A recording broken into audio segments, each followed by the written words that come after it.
untuk semua hal yang Dia sudah kerjakan dalam hidupmu. Naikkan syukurmu, biar mulutmu penuh dengan puji-pujian, biar hatimu limpah dengan ucapan syukur. Lebro sabahan dero kondoro lobo samaya nanaman sandi. Haleluya, haleluya. Blessed be the Lord. Haleluya. Oh Jesus. Terima kasih ya Tuhan. Sibratara mandere kondoro samaya namasa. Hidero labaramana sonde. Glory Jesus. Hallelujah.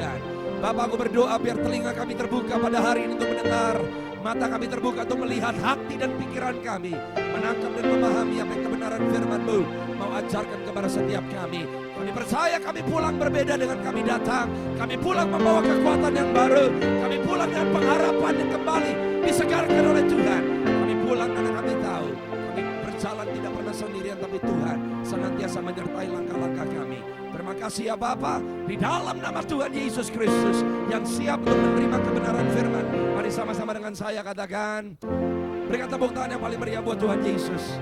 Silakan duduk bersama dengan Tuhan. Oke. Terima kasih. Puji Tuhan. Selamat pagi, shalom saudara. Berapa banyak dari saudara yang mengucap syukur bahwa saudara ada bersama dengan Yesus menjalani hidup ini nggak sendirian, lambaikan tangan saudara.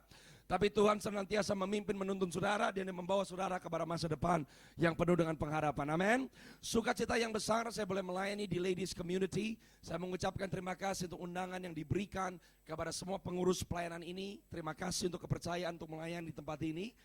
Saya mengucap syukur untuk Pastor Dudung juga yang juga mengundang saya di weekend ini untuk melayani di Elijah Movement dan besok di Saturday di gereja CLCC. And I love Pastor Andi, I love this church. Saya percaya bahwa Tuhan akan lakukan sesuatu yang baru dan lewat gerejanya di Bandung akan ada kegerakan-kegerakan yang saya percaya bukan hanya akan memberkati Jawa Barat tapi memberkati seluruh bangsa Indonesia. Amin. Saudara, buka Alkitab kita bersama-sama dari kitab Matius pasal yang ke-28. Saudara, pada pertemuan hari ini saya akan bicara pentingnya menang atas kekecewaan. Catat baik-baik, orang yang kecewa hidupnya pasti mengecewakan. Catat baik-baik, orang yang kecewa hidupnya pasti mengecewakan. Saudara, kecewa itu adalah racun. Orang yang kecewa, hidup saudara pasti mengecewakan. Saudara, seringkali kalau orang kecewa yang saudara lihat adalah perbuatan orang lain. Tapi kalau orang yang dibelenggu dengan kekecewaan, hidup saudara gak mungkin bisa kemana-mana. Kekecewaan mencuri hidupmu dari semua hal yang Tuhan sediakan. Dan hari ini di Matius 28 dari ayat yang pertama sampai ayat yang ke-16, saya akan menyingkapkan kepada saudara bagaimana ada perempuan-perempuan, wanita-wanita yang diutus oleh Tuhan Yesus dan hidup mereka membawa perubahan yang dahsyat. Bahkan apa yang mereka lakukan itu tidak dikerjakan oleh murid-murid Yesus dan para rasul. Saya suka menyebut bahwa wanita-wanita yang saudara baca di Matius 28, mereka adalah rasulnya para rasul. Mereka adalah penginjilnya para rasul.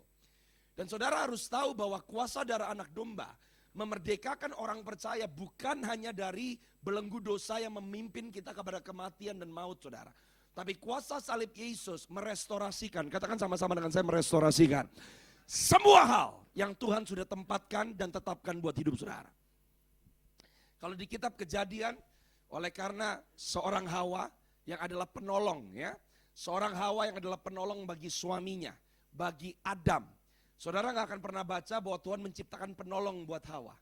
Perempuan-perempuan memiliki kapasitas yang laki-laki tidak miliki. Oleh sebab itu, kalau saya lagi ngajar untuk anak-anak muda, saudara yang perempuan, saudara harus menikah dengan visi.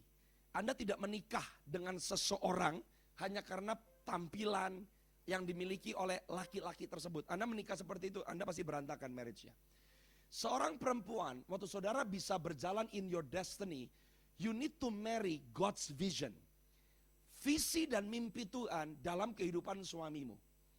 Sebelum Tuhan memberikan Hawa kepada Adam, Adam adalah seorang laki-laki yang mengerti jati dirinya, yang mengerti fungsinya dan kehendak Tuhan dalam hidupnya.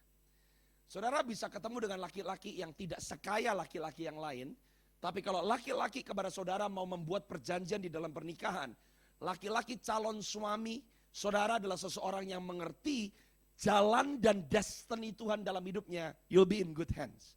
Karena penyertaan Tuhan selalu akan mengikuti perintah Tuhan. Setiap kali Tuhan mengajarkan umatnya untuk taat, ketaatan adalah untuk kita. Sebab ketaatan adalah ekspresi kasih. Saudara dan saya gak mungkin bisa taat kalau saudara kecewa. Orang yang kecewa, your life will not go anywhere. Hari ini saya berdoa kalau Anda pernah dikecewakan, normal. It's called being human. Kalau saudara hidup di dalam kekecewaan, saudara seperti mayat yang lagi hidup loh. And you can never reach your destiny. Karena orang yang kecewa akan selalu menyesal. Orang yang kecewa meratapi keadaan. Orang yang kecewa buta secara rohani. Saudara, di Matius 28, perempuan-perempuan yang menjumpai kubur Yesus yang kosong. Kenapa para murid-murid tidak pergi ke kubur Yesus? Karena mereka kecewa. Orang yang kecewa, you'll make wrong decisions. Anda akan baca, sebetulnya tadi saya pikir apakah saya mau membahas ini, but next time. Kalau saudara pernah baca tentang dua murid Yesus yang sedang dalam perjalanan menuju kepada Emmaus. Mereka berbicara, dan waktu mereka berbicara, Tuhan Yesus menampakkan diri. Mereka nggak tahu kalau itu Tuhan Yesus. Tapi kalau saudara pelajari perbincangan kedua murid ini, mereka kecewa. Kenapa mereka kecewa? Karena Yesus yang mereka ikuti, Yesus yang mereka harapkan, tidak menjadi pemimpin seperti yang mereka dambakan. Yang ada, Yesus yang mereka ikuti mati. Kenapa para murid nggak dapat kesempatan untuk berjumpa dengan kubur Yesus yang kosong? Karena kecewa. Dan akhirnya berita sukacita pertama tentang kebangkitan Yesus diberikan kepada para wanita-wanita. Wanita-wanita ini luar biasa dan ini yang saya mau bahas. Mereka menang atas kekecewaan. Saudara harus sadar, kalau di kitab Kejadian, waktu Hawa tertipu oleh karena iblis dan akhirnya Hawa menyampaikan apa yang dia dengar kepada suaminya. Peran seorang istri di situ rusak. Peran seorang wanita di situ rusak. Tapi Tuhan Yesus tebus loh. Yang pertama menyampaikan Yesus bangkit bukan laki tapi para wanita. Destiny perempuan yang hilang di kitab Kejadian ditebus oleh karena kebangkitan Yesus. Yang mengerti katakan amin. Jadi setiap wanita saya percaya, saudara memiliki fungsi yang spesifik. Tuhan punya calling yang spesifik. Tuhan berikan pengurapan yang spesifik. Dan saya berdoa, umur berapapun saudara hari ini, saudara tidak kehilangan hak istimewa yang Tuhan sudah percayakan dalam hidup saudara. Amin. Kita lihat Matius 28. Dari ayat yang pertama sampai ayat yang ke-6. Setelah hari Sabat lewat, menjelang menyingsingnya fajar, pada hari pertama minggu itu, pergilah Maria Magdalena dan Maria yang lain menengok kubur itu. Maka terjadilah gempa bumi yang hebat, sebab seorang malaikat Tuhan turun dari langit dan datang ke batu itu dan menggulingkannya, lalu duduk di atasnya. Wajahnya bagaikan kilat, pakaiannya putih bagaikan salju. Dan penjaga-penjaga itu gentar ketakutan dan menjadi seperti orang-orang mati. Akan tetapi malaikat itu berkata kepada perempuan-perempuan itu, janganlah kamu takut, sebab aku tahu, garis bawahi, kamu mencari Yesus yang disalibkan itu. Ia tidak ada di sini, sebab ia telah bangkit, sama seperti yang telah dikatakannya. Mari lihatlah tempat ia berbaring. Saudara dan saya harus sadar bahwa kata Paskah, kita belum lama merayakan Paskah. Paskah gak bisa dirayakan, Paskah gak bisa dikenang. Paskah itu harus dihidupin, saudara. Orang Israel merayakan Paskah pertama kali di tanah Mesir. Keluaran 12 ayat yang ke-11. Dan Tuhan berkata, bagaimana kamu makan Paskah? Kamu harus pakai ikat pinggang, kamu harus pakai kasut, kamu pegang tongkat, makannya buru-buru, dan kamu harus siap-siap. Itulah Paskah bagi Tuhan. Paskah tidak bisa dirayakan. Paskah harus dialami. Paskah harus jadi satu. Orang yang mengalami kuasa kebangkitan bukan hanya karena kamu ke gereja. Kalau Anda cuma puas jadi member gereja, your life goes nowhere. Cuma pinter di sini tapi nggak bisa ngidupin yang dimengerti, nggak ada gunanya. Saudara dan saya harus sadar kata Paskah itu artinya pass over. Bukan crossover loh. Pass. Kalau pass itu berarti lompat. Pas itu berarti Anda melejit, Anda melesat maju. Orang yang ngalamin Paskah, hidup saudara gak cuma dilepaskan dari sesuatu, tapi hidup saudara diposisikan untuk maju kepada satu tujuan yang ilahi. Dibangkitkan dari kematian adalah pemberian. Tapi untuk saudara memutuskan untuk bangkit dan hidup adalah keputusan. Anda sudah dibangkitkan, tapi Anda gak bangkit dan hidup, bisa. Dibangkitkan dari kematian, hanya Yesus yang bisa lakukan. Tapi memutuskan untuk bangkit dan hidup, Tuhan gak bisa putusin. Itu di tangan saudara. Saudara sadar, perempuan yang pertama berjumpa dengan kubur Yesus. Salah satu dari perempuan itu jelas namanya Maria Magdalena. Saudara catat, nama Maria punya dua arti. Satu, dikasihi. Beloved. Tapi nama yang sama, Maria, Merayah, Miriam, itu nama dari akar yang sama. Nama Maria juga memiliki arti pahit. Hari ini saya mau tanya sama ladies. Anda bisa pilih. Anda mau jadi orang-orang yang dikasihi dan hidup di dalam kasih, atau hidup di dalam kepahitan, your choice. Pilihannya di tangan saudara. You can be either one. Anda bisa memilih untuk dikasihi dan hidup dengan kesadaran bahwa Anda dikasihi, atau saudara bisa hidup pahit dan terus pahit. Keputusannya di tangan saudara. Tapi hari ini saya berdoa Anda ambil keputusan yang benar. Karena you cannot do the past, you cannot undo the past. Tapi you can see the future, berjalan bersama dengan Tuhan. Dan dia bisa lakukan sesuatu yang saudara gak bisa bayangkan. Amin saudara. Maria datang ke kubur Yesus. Saya percaya orang-orang yang ngalamin kuasa kebangkitan, saudara dan saya dikasih pilihan. Anda mau menang, Anda mau hidup di dalam kasih, atau Anda mau hidup di dalam penyesalan. The choice is yours. Kuburnya bisa kosong. Nyatanya Yesus sudah gak ada di dalam kubur. Yesus sudah bangkit dari kematian. Tapi tahu bahwa Yesus sudah bangkit, bahwa dia hidup, tidak membuat Anda hidup di dalam kehidupan itu. Kecuali saudara memutuskan untuk berkata, aku mau percaya dengan apa yang Yesus sudah kerjakan buat aku. Yang mengerti katakan amin.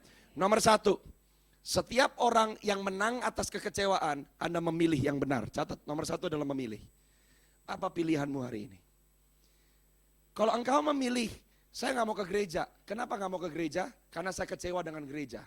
Pilihanmu sedang merampok saudara dari semua benefit yang Tuhan percayakan waktu saudara tergabung di dalam keluarga kerajaan Allah.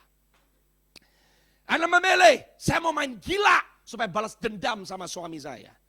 Pilihanmu membuat kamu melakukan yang salah di mata Tuhan. Dan apapun yang kamu tabur selalu harus kamu tuai. Kuasa kebangkitan Yesus memampukan saudara pilih hari ini. Kamu mau layani yang nyaman buat kamu, atau kamu mau percaya apa yang Yesus katakan tentang hidupmu? Saudara harus pilih hari ini. Kamu mau ratapi masa lalumu, atau saudara mau punya kepercayaan berkata, asal Tuhan berjalan bersama dengan aku akan menuju kepada rencana rancangan Tuhan. Bukan rancangan kecelakaan, tapi masa depan yang penuh dengan harapan. Yang mengerti katakan amin saudara. Dan orang yang memilih, Anda harus pertama memilih, cari Yesus. Saudara, tanpa kuasa Roh Kudus, tanpa kuasa supranatural, Anda tidak bisa hidup sebagai orang-orang kerajaan. Sebab kerajaan yang saudara dan saya ada terbilang di dalamnya, bukan kerajaan logis. Ini namanya kerajaan sorga. Nah, kerajaan sorga punya prinsip. Kerajaan sorga punya tabiat. Kerajaan sorga punya nature. Saudara gak mungkin bisa akhirnya menjadi warga kerajaan sorga yang menghidupi realita sorga kalau saudara gak percaya. Bedanya orang bernubuat dengan ahli nujum apa? Bedanya kuasa kesembuhan yang datang dari Tuhan dan kuasa kesembuhan yang dari dukun apa? Banyak orang anti dengan yang mujizat, mistik. Anti sama mujizat, anti dengan yang supranatural, klinik. Saya mau kasih tahu bedanya apa? Semua mujizat yang datang dari Tuhan, sumbernya satu. Karena engkau mencari Yesus. Titik. Kalau saudara dapatkan kuasa mujizat tanpa pribadi Yesus, that's not the Lord. Pertanyaan, siapa yang dimuliakan? Siapa yang ditinggikan? Siapa yang dimanifestasikan? Dukun bisa bikin orang sembuh, tapi dukun gak bisa bikin orang kenal Yesus. Sedangkan berkat yang sejati adalah Yesus. Kemerdekaan yang sejati adalah Yesus. Kemenangan yang tersejati adalah Yesus. Jadi kalau saudara terobsesi dengan jawaban yang Anda harapkan lebih daripada Yesus, Anda keluar dari ranah kerajaan sorga. Kenapa para malaikat datang? Karena malaikat berkata kepada para perempuan ini, kamu mencari Yesus. Mencari Yesus adalah pilihan. Mencari Yesus adalah keputusan. Sekarang saya mau nanya, apa yang saudara putuskan setiap hari karena kamu cari Yesus? You can check loh. Apakah keputusan saudara setiap hari karena yang Anda kejar adalah Yesus? Kenapa kamu memilih untuk berkata-kata dengan apa yang kamu katakan buat suamimu dan kepada suamimu? Is it because you are seeking Jesus? Atau yang Anda cari adalah pembelaan sendiri? Apa yang saudara katakan kepada anak-anakmu? Saudara membesarkan anak-anakmu because you are seeking Jesus, atau saudara mau anak-anakmu memenuhi yang menjadi ekspektasimu? Oh, beda banget. Dua-duanya melakukan pekerjaan yang sama. Dua-duanya bisa menghidupi siklus kehidupan yang sama. Tapi motivasi hatinya berbeda. Tapi kalau saudara memilih untuk mencari Yesus, maka di situ intervensi ilahi akan masuk dalam hidup saudara. Malaikat datang dan berkata, because you seek Jesus. Yesus yang kamu cari. Orang kecewa gak mungkin bisa cari Yesus. Kenapa kamu ke gereja? Banyak orang nyari ke gereja bukan cari Yesus. Kamu butuh sesuatu dari Yesus. Attitude orang ke gereja karena Anda cari Yesus sangat berbeda. Kalau kamu cari Yesus, Anda akan datang ke gereja dengan berkata, siapa yang hari ini Tuhan engkau mau untuk aku doakan? Aku mau tahu isi hatimu. Tuhan mau bicara apa? Itu attitude orang cari Yesus. Orang yang cuma datang ke gereja, pingin didoain, dengar khotbah bagus. Kamu gak cari Yesus. Kamu lagi memperalat Yesus supaya kamu dapat apa yang kamu mau.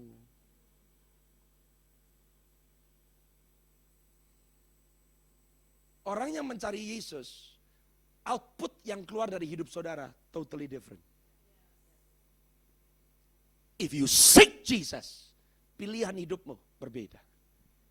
If you seek Jesus, apa yang kamu lakukan, yang kamu katakan, itu sangat berbeda. Karena tujuannya di dalam hati saudara adalah Yesus. Yang mengerti katakan amin. Pertama, kuasa kebangkitan memampukan saudara untuk memilih. Katakan sama-sama dengan saya, memilih. Saudara dan saya harus sadar bahwa murid-murid mereka gak ketemu dengan kubur Yesus yang kosong. Karena mereka gak cari Yesus. Mereka kecewa. Yesus yang mereka elu-elukan mati. Orang yang gak keluar dari kekecewaan, Anda hanya menyesali apa yang sudah terjadi, tapi Anda gak bisa nangkep dari apa yang saudara alami, Tuhan tetap bisa melakukan sesuatu. Tuhan tidak pernah berhenti bekerja. Kekecewaan membuat mata saudara buta. Tapi hari ini saya berdoa kepada para ladies, engkau berkata, saya gak mau kecewa. Dan saya gak mau hanya melakukan rutinitas agamawi yang mematikan. Saya mau alami kuasa kebangkitan. Saya percaya, maka orang-orang yang memilih untuk mencari Tuhan, memilih untuk tetap maju, memilih untuk tetap percaya, maka saudara dan saya adalah orang-orang yang Tuhan akan percayakan untuk menjadi teman-teman sekerja Allah yang melakukan perkara-perkara yang ajaib selama saudara hidup di bumi. Yang mengerti katakan amin, saudara. Coba buka sekarang, lihat ayat yang ke-7 sampai ayat yang ke-8. Saudara dan saya harus mengerti bahwa orang yang memilih Yesus adalah orang yang bersuka cita. Orang yang memilih Yesus, you have joy. Kalau engkau memilih Yesus, Anda akan punya raut wajah, Anda akan punya attitude yang sangat berbeda. Saudara tidak mungkin bisa bersyukur, makanya saya selalu katakan, bahagia dan bersyukur beda. Orang berbahagia karena Anda dapat sesuatu. Sedangkan 1 Tesalonika 5 berkata bersukacitalah senantiasa. Bagaimana cara Andanya bisa bersukacita di dalam keadaan yang tidak memiliki alasan untuk Anda berbahagia? Karena sukacita tidak tergantung apa yang Anda lihat, sukacita nggak tergantung apa yang Anda terima, sukacita tidak tergantung apa yang Anda alami. Sukacita ada karena seorang pribadi. Dan kalau saudara memilih untuk lihat pribadi itu, lagi ngalamin yang namanya kedukaan sekalipun, Anda tetap bisa bersukacita. Karena sukacita bukan tergantung apa yang Anda terima, apa yang Anda rasakan. Sukacita karena pribadi Yesus yang nyata dalam hidup saudara. That's joy. Makanya jangan ditukar, joy sama happiness beda. Orang maunya happy. Yang Tuhan tawarkan bukan cuma happy, joy. Anda mau happy, iblis bisa kasih happy. Tapi iblis gak bisa kasih joy. Karena joy pribadi. Siapa itu joy? Christ Jesus. Itu joy. Yang mengerti katakan amin. Lihat ayat yang selanjutnya, ayat yang ke-7. Dan segeralah pergi, katakan kepada murid-muridnya, bahwa ia telah bangkit dari antara orang mati. Ia mendahului kamu ke Galilea, dan di sana kamu akan melihat dia. Sesungguhnya aku telah mengatakannya kepadamu. Mereka segera pergi dari kubur itu. Dan dengan takut, dengan sukacita yang besar. Dan berlari-lari cepat-cepat untuk memberitahukannya kepada murid-murid Yesus. Katakan amin saudara. Yang nomor 2, kuasa kebangkitan. Orang yang menang atas kekecewaan, Anda akan melangkah maju. Step out, melangkah. Orang yang menang atas kekecewaan, Anda bisa melangkah. Orang kecewa nggak bisa melangkah.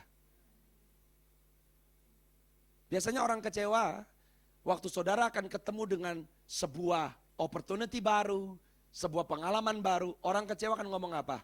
Nggak mau, nanti sakit lagi. Nggak mau, nanti terulang lagi. Nggak mau, nanti dipermalukan lagi. Nggak mau, nanti gagal lagi. Kecewa akan membuat engkau berdiri di tempat, bahkan yang lebih parah, kecewa membuat engkau bukan melangkah maju, tapi hidupmu makin mundur. Please jangan banggakan kekecewaan. Yang paling parah orang bisa bilang, aku kecewa dengan Tuhan. Really? Kamu debu bisa kecewa dengan pencipta langit bumi? Tahu diri dong. Itu entitlement mentality. Tuhan memang utang sama saudara. Kalau hari ini ada yang berani berkata, Tuhan utang sama saya, angkat tangan. Kamu utang hidup sama Tuhan loh. Kalau nggak ada Yesus Kristus, saudara nanti akan jerat-jerit selamanya di neraka. And then berani kita hidup dan berkata, aku kecewa dengan Tuhan. Silakan kecewa dan masuk neraka. Fast pass. Saya berani berkata, kekecewaan akan membuat saudara nggak sadar akan kuasa salib Yesus. Dan kekecewaan bisa bawa kamu sampai ke dalam neraka. Saya kasih contoh di Alkitab satu orang yang kecewa. Coba dibuka buat saya Markus pasal yang ke-10. Dimulai dari ayat yang ke-17. Saudara, seorang anak muda yang kaya. Ini makanya kalau orang yang direnggut dengan kekecewaan ya. Karena dengan jelas ayatnya ngomong apa. Coba Markus 10, tolong dibuka buat saya dari ayat yang ke-17. Pada waktu Yesus berangkat untuk meneruskan perjalanannya, datanglah seorang berlari-lari mendapatkan dia. Sambil bertelut di hadapannya, ia bertanya, guru yang baik, apa yang harus kuperbuat untuk memperoleh hidup yang kekal? Ini orang yang kelihatannya semangatnya 45.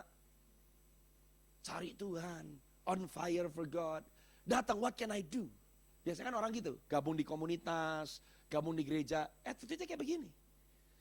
Kalau orang datang ke komunitas, karena Anda harapkan bisa dapat sesuatu dari komunitas, Anda berkomunitas dengan mentalitas yang salah.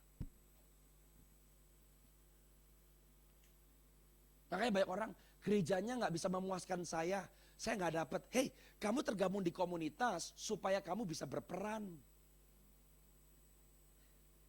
Orang punya mentalitas di komunitas karena Anda tahu Anda adalah bagian dari bangunan, akan berbeda kalau attitude saudara datang, kamu sebagai orang yang berpikir Anda layak diperlakukan dengan cara yang tertentu.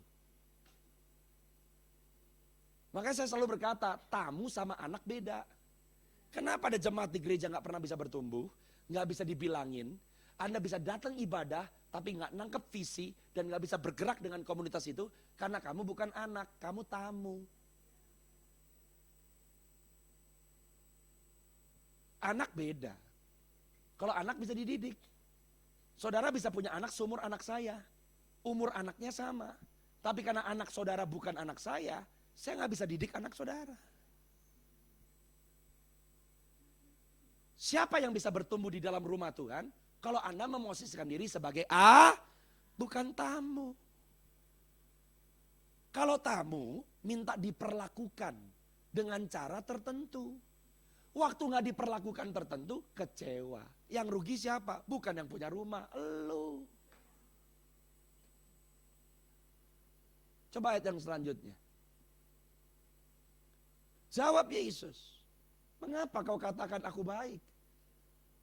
Tak seorang pun yang baik selain daripada Allah saja.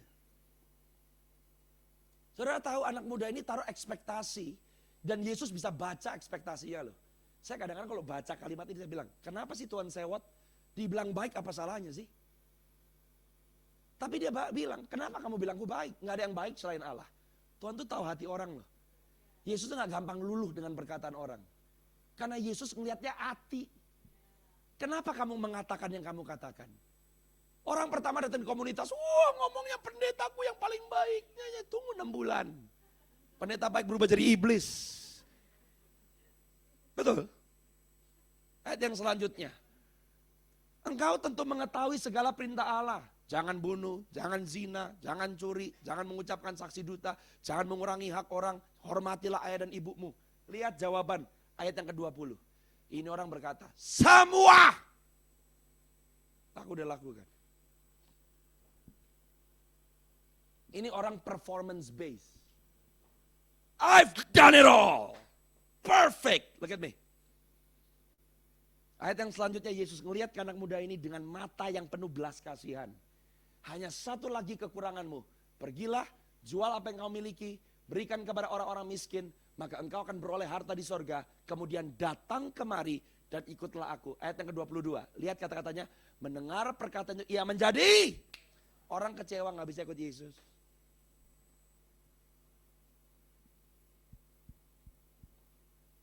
Anda bisa kagum Yesus. Anda bisa elu-elukan Yesus. Anda bisa hormati Yesus. Tapi kalau kamu kecewa, kamu gak mungkin ikut Yesus. Karena Yesus datang membawa perubahan gaya hidup.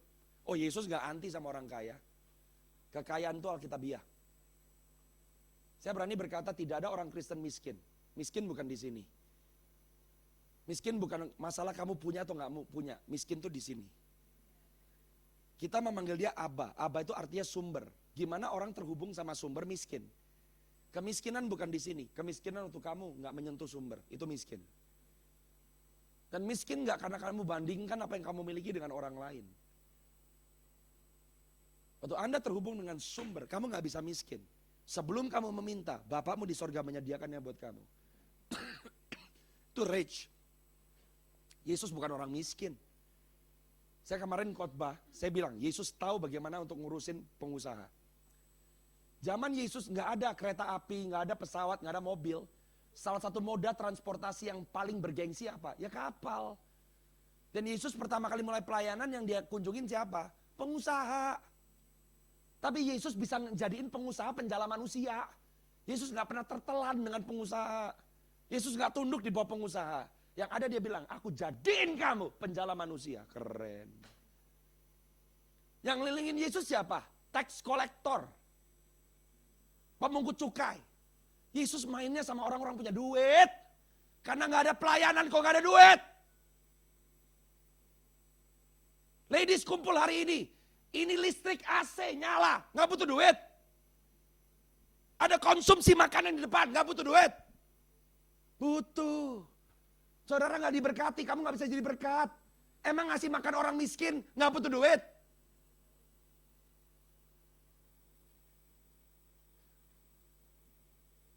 Saudara mau melakukan kehendak Allah, Anda jadi pengelola yang benar. Makanya the first step, uang beresin. Karena you need to control money, bukan kamu dikontrol oleh duit.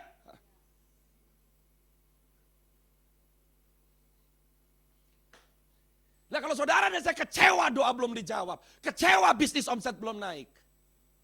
Kamu gak menghidupi prinsip kerajaan. Anak muda ini pergi karena kecewa. Sebab hartanya banyak. Lu bisa punya banyak tetap kecewa lu. Jadi kecewa bukan karena miskin atau gak punya apa-apa. Orang kaya juga bisa kecewa. Karena kecewa ngomong tentang sikap hati. Yesus gak memiskinkan anak muda ini. Lagi diganti Tuhannya. Yesus itu bukan Tuhan yang bodoh. Dia keberatan kalau harta anak muda ini membuat anak muda ini tunduk bukan kepada dia tapi kepada hartanya. Kalau anak muda ini rela kehilangan, Tuhan tidak memiskinkan anak muda ini, akan diperkaya. Saya bisa kasih contoh di Alkitab, orang yang udah kaya jadi makin kaya. Contoh siapa? Ayub. Sebelum dia direstorasikan, sudah orang terkaya. setelah direstorasikan, gak cuma harta balik 100% ditambah 100. Orang terkaya tetap diberkatin lebih. Dari terkaya jadi terkaya. Kok Tuhan gak bilang, sudah kaya kamu, cukup. Kalau hati saudara dan saya benar, dia akan perlengkapi saudara. Karena kenapa? Waktu saudara berhasil, siapa yang dipermuliakan? Tuhan. Tapi kalau keberhasilanmu narik kamu dari Tuhan, Tuhan keberatan. Di sini yang lagi diganti Tuhan anak muda ini. Masalahnya dia gak mau.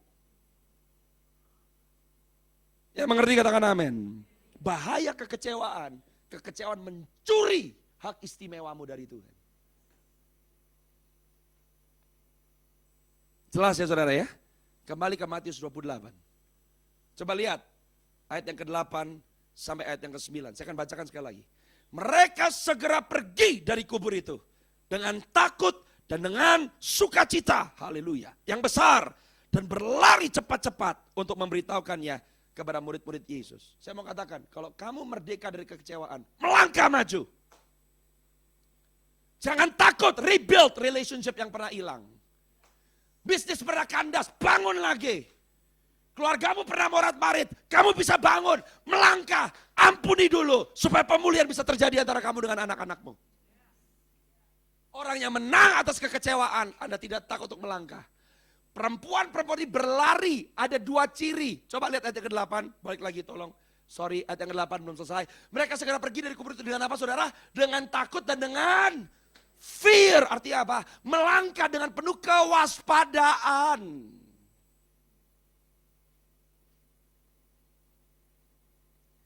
Melangkah dengan sukacita, artinya melangkah dengan pengharapan. Kamu waspada tanpa pengharapan, namanya ketakutan. Kamu melangkah hanya dengan pengharapan tanpa kewaspadaan, namanya kecerobohan. You need to have both, balance.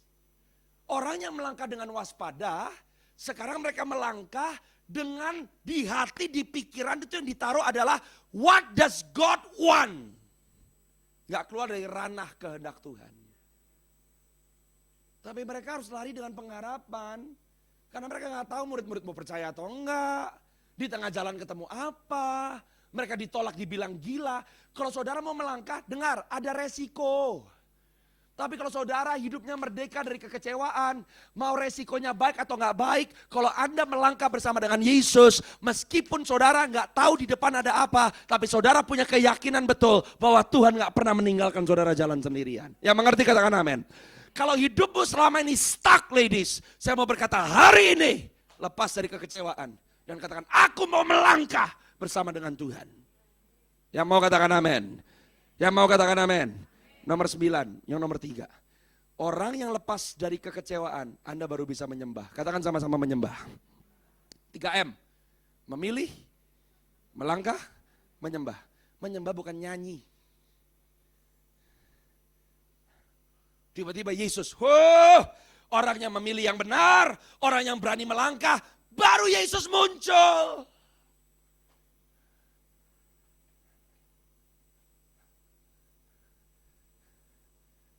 Saudara mau lihat Yesus intervensi? Pilih yang benar dan belajar melangkah. Tiba-tiba, katakan sama-sama dengan saya tiba-tiba.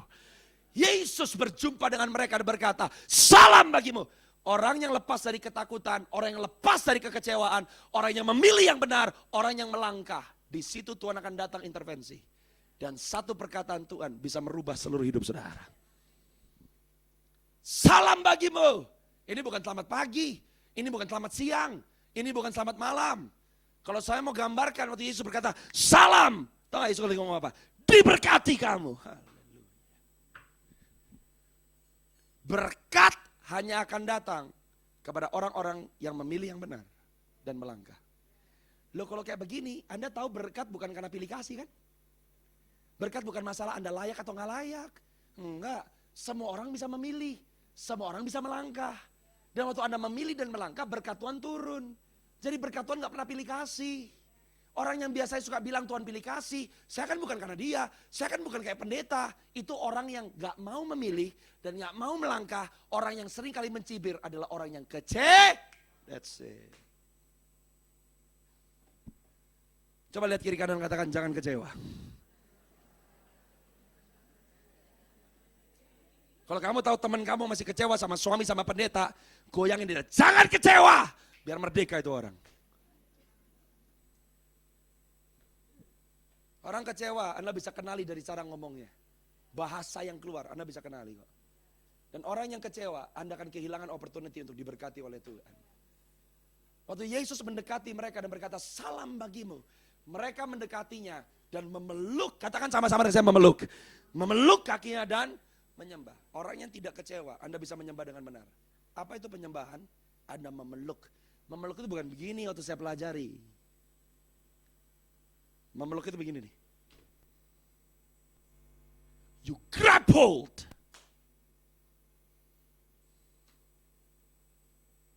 Seorang penyembah menyatakan kerajaan sorga di bumi. Seorang penyembah kalau doa nggak ngemis, kalau boleh.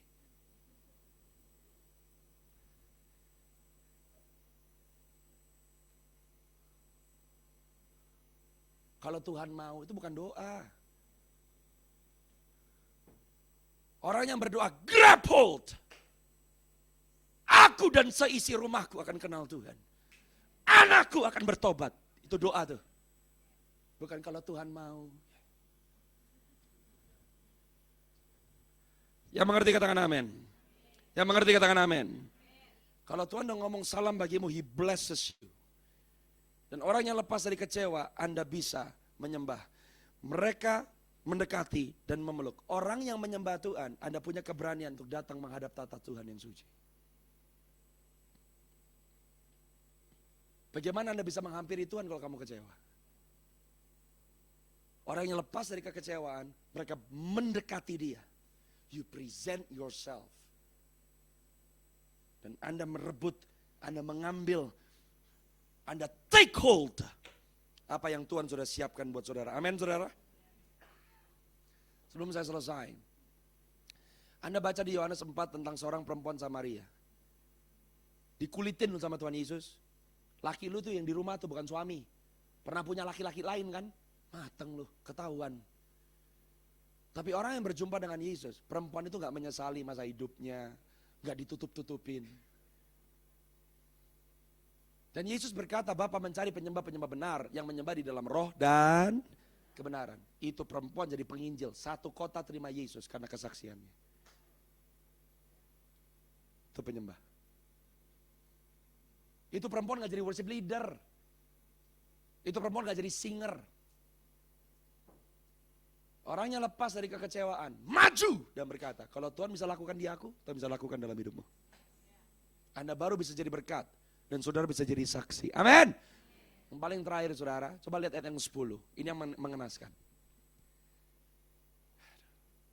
Jangan sampai saudara dan saya direnggut oleh kekecewaan. Saya lagi ngomong hari-hari ini, Tuhan lagi banyak jelasin sama saya tentang kekecewaan.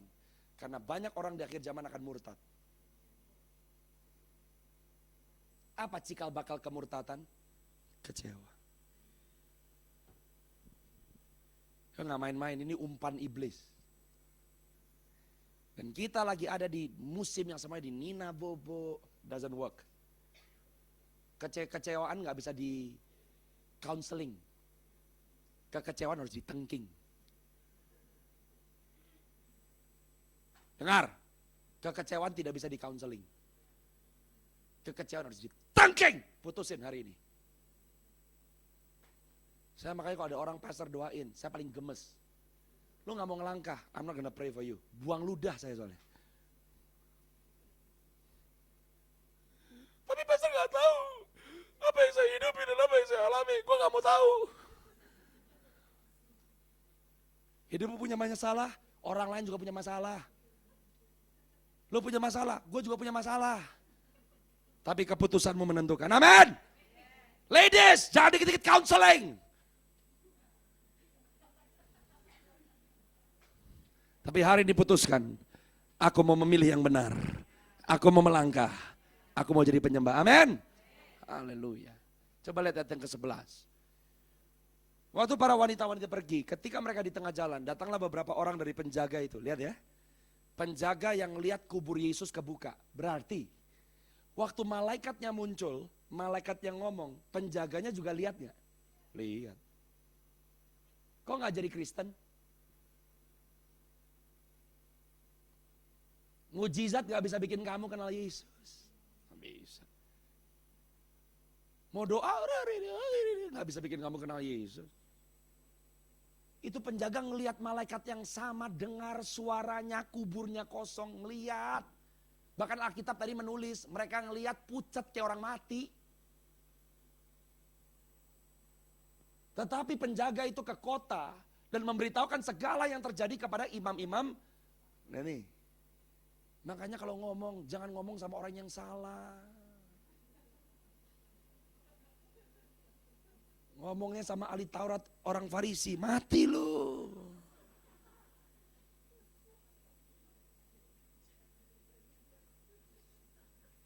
Ladies, orang kecewa akan selalu attract orang yang kecewa. Itu yang namanya gosok, makin sip gosip. Saya mau kasih tahu. Waktu gosip sudah terjadi, yang muncul bukan Yesus, yang muncul setan. Oh, he will lie to you. Ini muncul setan loh ini. Jangan lihat orangnya, lihat roh di belakangnya. Lihat ayat yang selanjutnya. Alkitab berkata ayat yang ke-12, dan sesudah berunding dengan tua-tua. Ini gosip nih. Ini komunitas yang salah.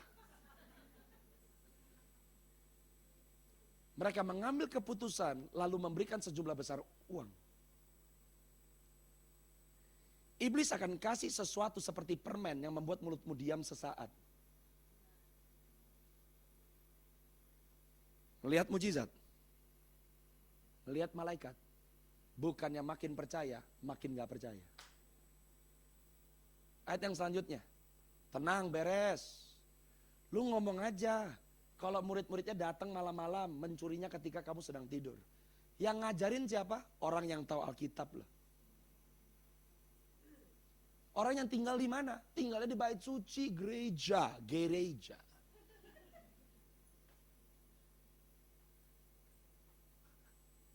Sekarang yang kita lihat posisi, yang kita lihat dari saya ketua departemen apa, tapi attitude-mu kayak setan. Ini yang ngomong bukan orang yang kenal Tuhan. Orang yang melayani Tuhan. Gak ada mujizat, gak ada, bohong. Mayatnya diambil sama murid-muridnya di tengah malam. Kok bisa ya?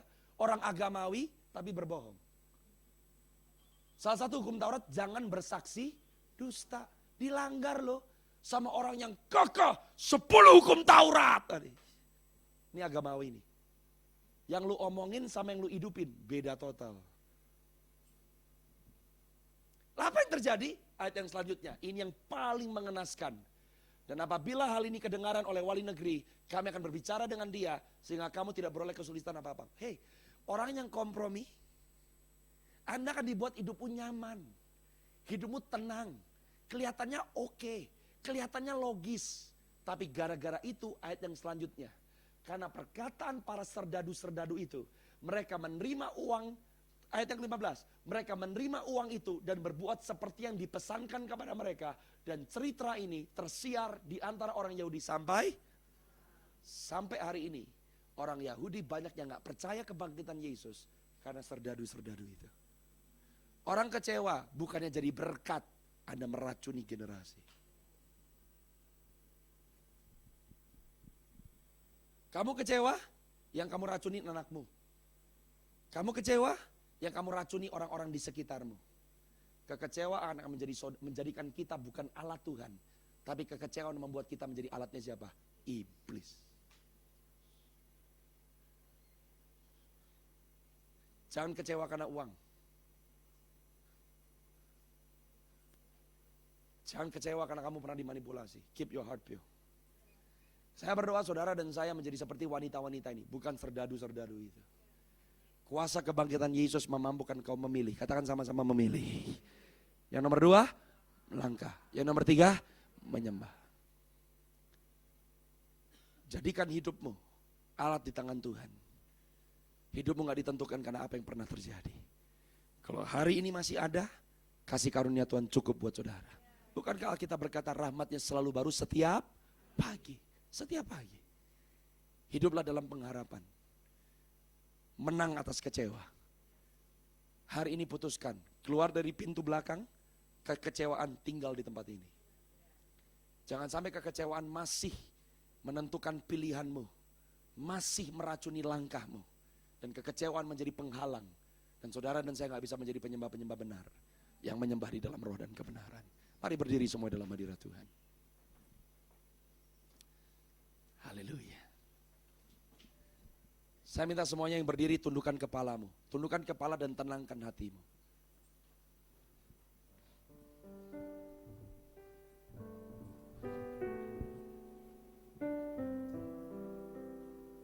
Akui di hadapan Tuhan kalau kamu kecewa.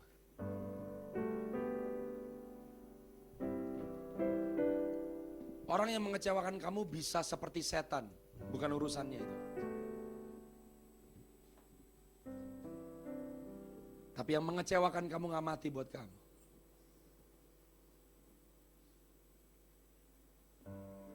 Yang tidak pernah mengecewakan mati buat engkau. Yesus namanya. Hari ini pilih. Aku mau cari. Hari ini melangkah. Aku mau kejar Yesus. Hari ini rendahkan hatimu. Dan katakan aku mau menyembah Yesus.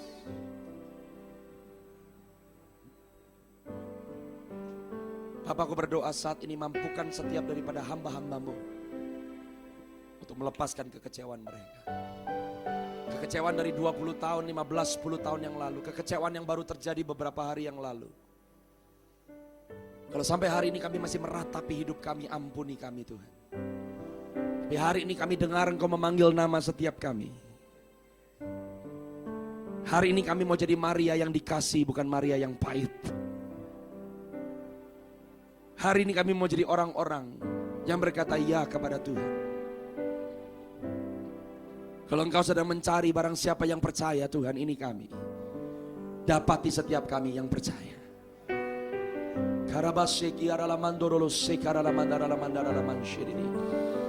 Come on, katakan di hadapan Tuhan, aku lepaskan kekecewaan ini Tuhan. Lepasin di dalam nama Yesus. Dan minta Roh Kudus untuk menolong engkau. Minta Roh Kudus untuk menjamah hatimu saat ini. Sebab kerendahan hati adalah awal dari terobosanmu. Karena barakat adalamanda. Dia setia. Dia datang. Oh ya mama syiriki turus sama ya nasinda. Oh Jesus.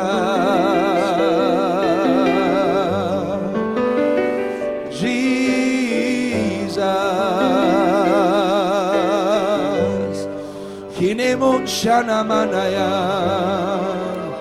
ku menyembah dalam kudus hadiratmu.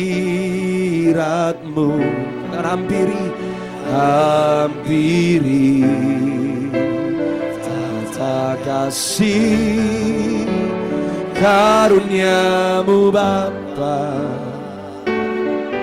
Come on ladies, katakan kekuatanku, oh, kekuatanku hanya dalam hadir. Katakan, panggil namanya Yesus. Katakan, hari ini Engkaulah segalanya.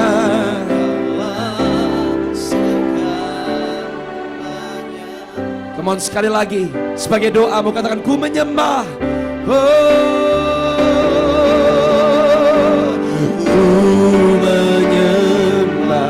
Dalam kudus hadirat. Buka hatimu di hadapan Tuhan, Dia menolong engkau. Hampiri tata kasih karunia-Nya dengan berani oleh karena kuasa darah Yesus. Karuniamu Bapa, Kirabasabatara lamunci.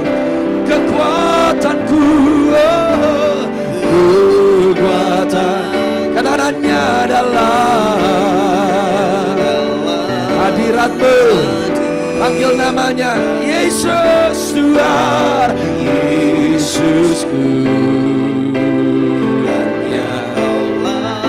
hanya segalanya. Katakan ku yakin kau hadir di sini. Ku rasakan kuasa Anamanse yang sedang memulihkan yang terluka. Katakan kau nyata di sini. Kemenangan terjadi di sini. Katakan ku yakin kau hadir di sini. Ku rasakan kuasa yang tak in the name of Jesus. Katakan kau nyata di sini. Kemenangan angkat tanganmu. Katakan ku yakin kau hadir di sini. Katakan ku rasakan kuasa yang sama nama Rebo Shende. Kau nyata kemenangan. Sekali lagi ku yakin kau hadir di sini. Ada kuasa yang katakan ku yakin kau nyata. In the name of Jesus. Katakan kesembuhan terjadi. Katakan kemenangan terjadi. Katakan pemulihan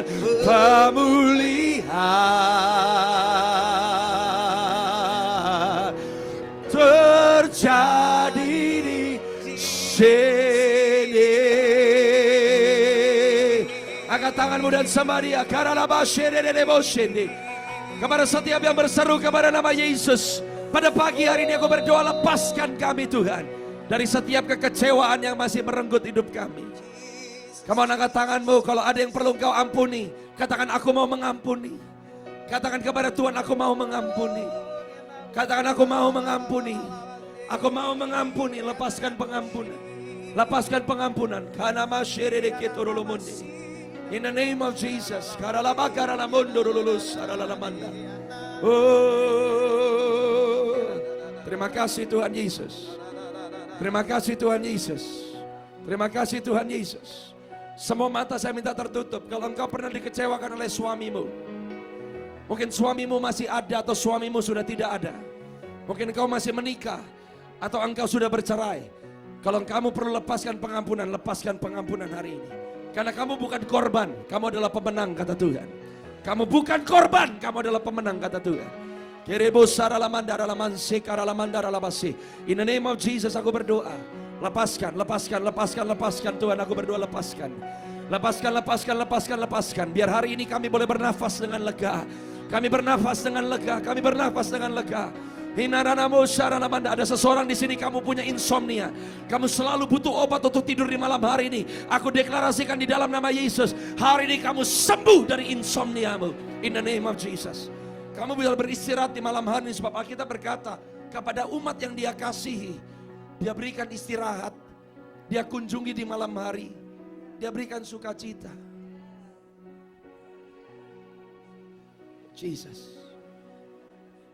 Jesus, thank you Lord Jesus. Tarik nafas dalam-dalam saudara dan lepaskan. In the name of Jesus, I pray for the breath of the Holy Spirit. Ada beberapa perempuan-perempuan muda, engkau takut untuk masuk di dalam hubungan. Terus dimainkan Pak, silakan. Engkau takut untuk ada di dalam hubungan. Ada beberapa di sini saya rasakan khususnya 2. Kamu takut untuk menikah. Kamu takut, kamu kecewa. Kamu takut, kamu akan alami apa yang orang tuamu alami. Dengar, itu kebohongan dari iblis. Aku berdoa saat ini, in the name of Jesus. Ketakutan yang membuat kami gak bisa melangkah, aku berkatakan merdeka di dalam nama Tuhan Yesus. Merdeka di dalam nama Tuhan Yesus. Merdeka di dalam nama Tuhan Yesus. Merdeka di dalam nama Tuhan Yesus. Kurulos sakarana mantara nabashiri dikit orolo monshara namani. Oh, shibrada la mandara la mandara la manshara la mandara la mandara la manshara. Jesus, mengalir kuasamu. Nikmati hadiratnya saat ini saudara. Mengalir kuasamu. Jesus.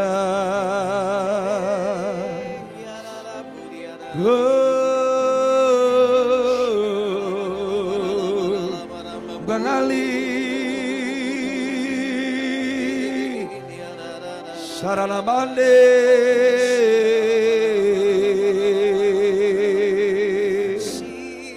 Ya la la la la la la la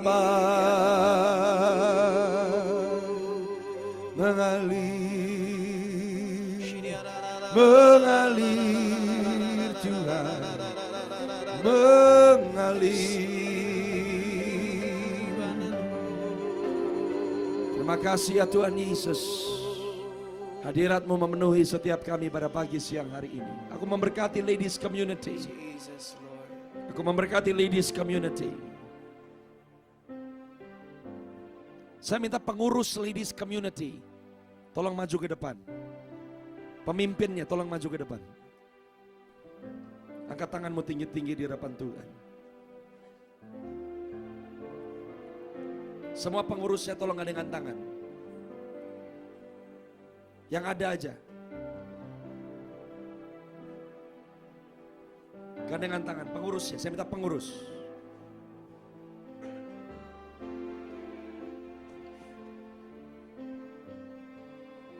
Gandengan tangan semuanya. Dengar ladies community. Aku akan menjadikan komunitas wanita-wanita di tempat ini untuk menjadi rumah doa bagi segala bangsa. And the Spirit of the Lord would say, aku akan memberikan tempat yang lebih permanen buat kalian. Dan tempat ini akan menjadi tempat di mana akan ada doa yang dinaikkan.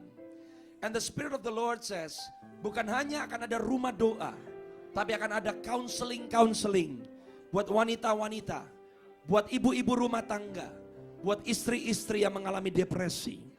Dan Tuhan berkata lewat ladies community, aku akan menjadi jawaban, kata Tuhan, untuk wanita-wanita yang mengalami depresi. Bahkan kalian akan melayani banyak perempuan yang sudah mau bunuh diri, mencoba bunuh diri. Dan lewat pelayanan kalian akan ada kelepasan yang dahsyat dan luar biasa. Angkat tanganmu, aku berdoa di dalam nama Yesus. Fresh anointing akan turun. Fresh anointing turun dalam nama Yesus. Urapi mereka Tuhan. New season, new anointing, new grace in the name of Jesus. New anointing, new grace. New anointing, new grace. New anointing, new grace. New anointing, new grace.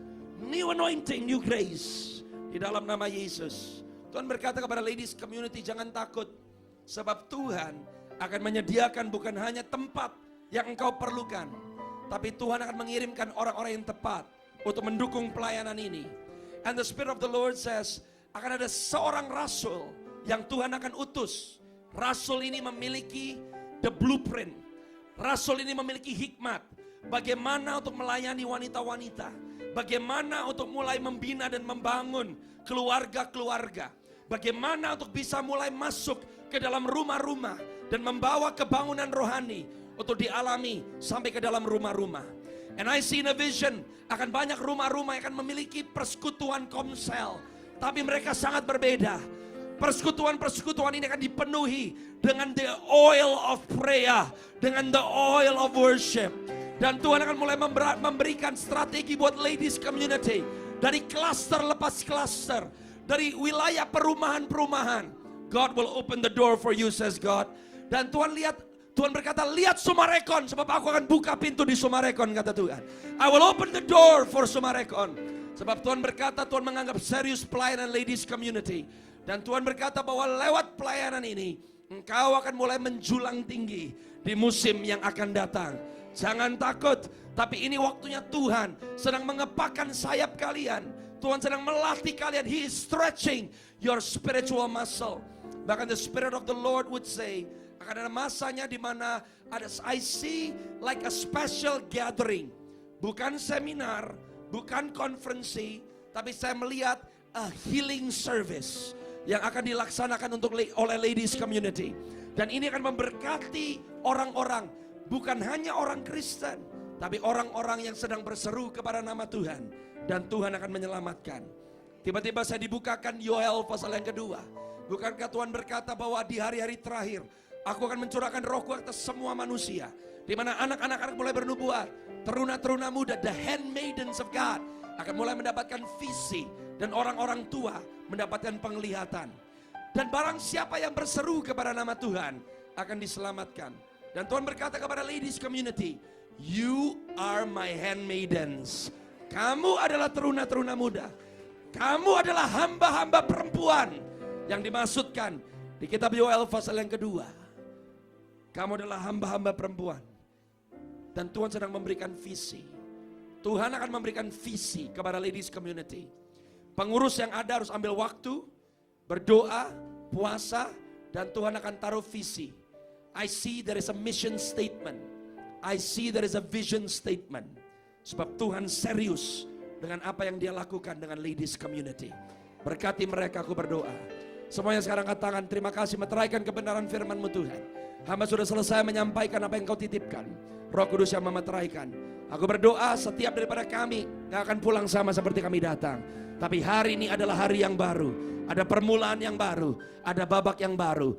Dan bersama dengan Tuhan, kami percaya kami akan tiba di garis akhir kami dengan kemenangan. Kami pulang membawa kemenangan itu Tuhan. Karena Engkau baik, Engkau sungguh baik dan teramat baik. Terima kasih ya Bapa. Di dalam nama Tuhan Yesus Kristus, yang percaya, yang siap untuk memilih, melangkah dan menyembah Tuhan. Sama-sama katakan, Tuhan Yesus memberkati setiap saudara.